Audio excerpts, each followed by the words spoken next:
الله به جنت راکړي نو چا چې بیا نه دی قبول کړی نو هغو سره به جهنم به نو هغو ورته ویلي زه خو ډېر ګنهګار یم فاسق یم فاجر یم دنیا حد الامکان چې کوم ګناه کاوه هغه ما کړ نو زه اوس کلمه وایم بیا به الله ما جنت ته داخل ولې هو ستا کلمه وایه الله د جنت ته داخله کړي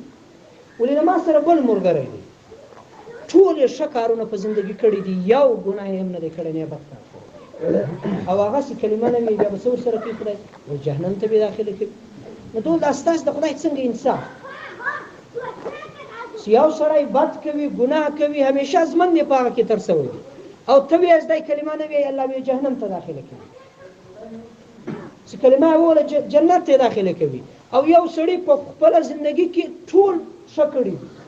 لیکن یو کلمه نه وي او ته وایې الله به یې جهنم ته داخله کوي نو دا ستاسې د خدای عدل او انصاف او ما ته په سمجھ کې نه راځي نو فقیر ورته ویل ولې ستا تعلیم خو ستا ډیګرۍ وحده خو لري ولې هو ولې دا ریاضي دا د ساینس یو بنیاد دی په دې باندې موږ قانون لاګو کوو دا راته ووایه دا د ایک چې کومه ویلیو ده دا په چش باندې زیاته کېږي هغه په صفر باندې زیاته کېږي چې څورې هم صفرونه له ایک سره لګاږي دغه به د دې قیمت بړاوه شي اوس زه تاته ته قلم راواخه او زه تاته چک درکوم ته به بینک ته ځې او هغه چک به ورکوې نو تاته به څورې روپۍ درکوي هغوی ستا څورې راولي کې غورې به راکوي ولې خو ته قلم راواخه قلم او کاپه یې ورکړه صفرونه یې لګول ولې تاته خو د دې خبرې معلومات شته چې په صفر صفر باندې ویلیو زیاته کېږي رقم زیاته کېږي هغه کم نقدي رقم شي هغه نور پورته کېږي ولې بالکل پورته کېږي ولې دا دې ما یو عرب صفرونه ولګول ولې اوس ما دا ایک یا په کس پرېښود او یا را ظاهر د دې صفرو څه ویلیو شته کې نشته ولې هېڅ ویلیو نه لري ولې ایک پاته دی ولې دغه رنګ دغه سړی یو خدای ومني بیا به ستا د هر عمل ویلیو وي خو دا یو خدای د نه ومانه بیا چې تا هر څه کړي ستا د دې اعمالو هېڅ ویلیو نشته نو معلومه شوه چې ما او تا ته الله تعالی یو اسلام را نصیب کړ او بیا په اسلام کې د محمد رسول الله امت کې پیدا کړی بیا دا عظیمه کلمه لا اله الا الله محمد رسول الله په دې ته په کم نظر کتل نه دي پکار خو لیکن الله تعالی د موږ تاسو ته معافي وکړي زموږ ذهن فکر سوچ اعتماد باور هغه له خدای څخه کاټ پر مخلوق ستا پر خدای باندې ډیر دیندار تقوادار وي ډیر نوم به دي چا پروت وي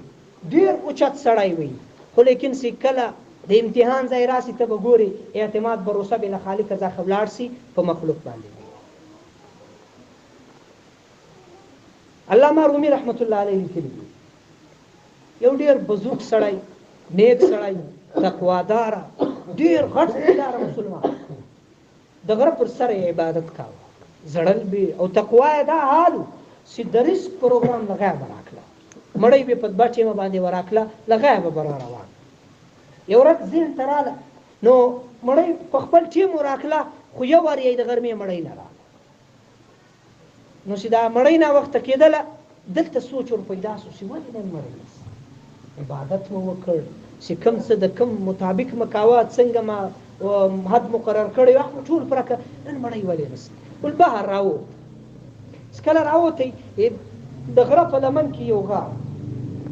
او دلته خلک ودته په نظر کې را دای سکله ورانځي سوې کتل هغه عیسایا د دې عیسایانو سره سپای هم موجود دای ورلې کی وځي مړی منه د پړې په سستا هغه درې مړی ور د درې سره مړی راواخستلی او را روان خو چې کله را روان دی هغه سپي پسې رامل نو تنګ یې کړ دی و مړی ورته سپي چې هغه مړی بیا روان شو وخت سپي چې هغه مړی پارېغه کړ بیا پسې بیا چې کله پسې ورسېدی بیا ورته غفل ته څو پورې چې دغه دومه مړی وراته سپي په هغه شروع کړ دی مخ ته سفر کوي چې کله سپي هې پارېغه کړ بیا پسې روان بیا یې تنګ کړ خدا درېمه مړی ورته سپي هغه درېمه مړی هم پارېغه چې کله یې پارېغه کړ دی ته یو ځای ولاړ سپی بیا پسې ولاړ چې کله ورنږدې شو ډېر تنګ کړ دور امخ ته ولې نو شرم وکړه اوس چیز غواړي اوس مالک ته کمې درې مړی راکړي احمد در اوس چیز غواړي سپي ته الله زبان ورکړ ول شرم تعالی را پکار شرم تعالی را پکار ما ته ولې وېسته شرم وکړه زما مالک آقا عیسائی دی و ما ته له 5 ورځو بعد مړی راکوي بخیل خیال مې نه ساتي خو ما بیا هم قناعت اختیار کړی دی صبر مې اختیار کړی دی په یو بل در لزه کله نه کړل تا ته نن د غرمې مړی نه قدر ته د بل در لره او ته یې ځان ته مسلمان یې معلومه است په اسلام ګران هم اسې د زبان وینا او تکلم نه دی دا سړي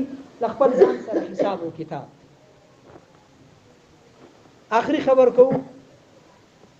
یو ډیر اوچت عالم ډیر اوچت بزرگ ډیر د تقوا والا انسان د هر سړي طبيعت سره لګاش یو نیک سړی څوک ویني هر سړی لاس په سیموجو کې نه مړ نو یو ورنځ د کاجو مینه او محبت سره کو چې لرا ولو مړیلا نو هغه امام هم ډیر نیک سړی یو ورځ شذي خاون تولي څه امام مسجد سکم دی دا مړیلا هغه ورلې مړیلا راوست مړی ورک امام صاحب راکو واپس بل ورځ شذي چې کله خپل سامان هر څه وکتل پټوه یمست باقي کې روپۍ نو ویل سي خاوند روپۍ ورا سره دی وامست هغه وی چا وست یو کور ته خو هیڅوک نه دراغلی ما سی ولا امام صاحب یو امام صاحب کور ته راغلی هغه امام صاحب خو په سنت برابر انسان تقوادار دیندار امام صاحب داسې کار کولای امام صاحب نشي کولای نو امام صاحب داسې کار نشي کولای بیا چاو څه ورته نه بیا چاو کور ته څوک تا نه راوست اولاد لرونه زوته خو یا په ماو تا کې غلا جام دی او یا امام صاحب هغه به داسې مسکله نو دا مقتدی براله امام صاحب سره بنزدې سو شته مینه محبت سلام وکړ خدا وینا نه سپورته کولای دا مجلس نه سوريات ول امام صاحب ته سره له په ورځ پیل شرمېده ډیر ځنې حیا ورکړه شپږ میاشتې ووتلې په دې ورځ په ورځ شپږ میاشتې ووتلې لشپ دي مسلمانان لشپږ میاشتو بعد دا شذې بیا خاون تولته امام صاحب مړی موږ اسی بد ګمانې په کوله پته نه څه په کوم ولاړې خو امام صاحب مړی امام صاحب چې کله راوست مړی وخوړله دا خاون چې څنګه وته دا شذې زین ته خبر را چې اوس یې موقع ته ورته وایي ول امام صاحب تاسو په کوم ورځ راغلی وي نو څوک یې په ورځ امام صاحب ول دالورس کوم قران پروت دی راوایي چې کله هغه قران راوښتي هر کوئی امام صاحب په قران کې شي قران یې ښکارا کوي څنګه ول امام صاحب ولیدا علماء صرف قتل سي مسلمان له قران سره سورې تعلق سره معلومه است تاسو شپږ میاشتې د قران تلاوت کړئ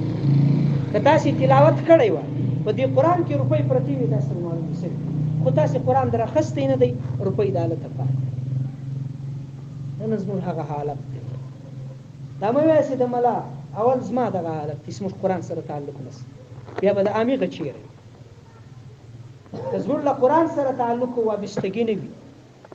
نو الله وی زندگی بم تنگ کړ من اعرض عن ذکری فان له معيشه زنکا زموږ معیشت ولې کمزوري ولې د تنګي حالات را صرف سراسری اسلام دی او نو می اخو یقین وساتي له قران سره تعلق وابستګی نس چې کوم مینه او محبت پکار دی کم قران د انسان لپاره لیاري باس هغه نه نشي موږ څنګه بیاي د لوستلو کومه طریقه ده هغه نه ده هغه په مینه او محبت باندې چې خدای سره راکوي نورونو دوستان دغه ژوندۍ اوس پر کور جوړېدل ډیر مشکل څه خواهشات پراته دي ضرورت پراته دي اولاد دی شذا ده د انسان ذهن فکر بدل وي زله تقسیم نو اوس کوم غواړو چې موږ په دې خپل ذهن باندې دین سوار کو په خپل د 15 فوټه بدن کې د الله او د رسول احکامات دغه اتباع پیدا کو نو د الله په لار کې وتل دي نو فرمایي صدا الله په لار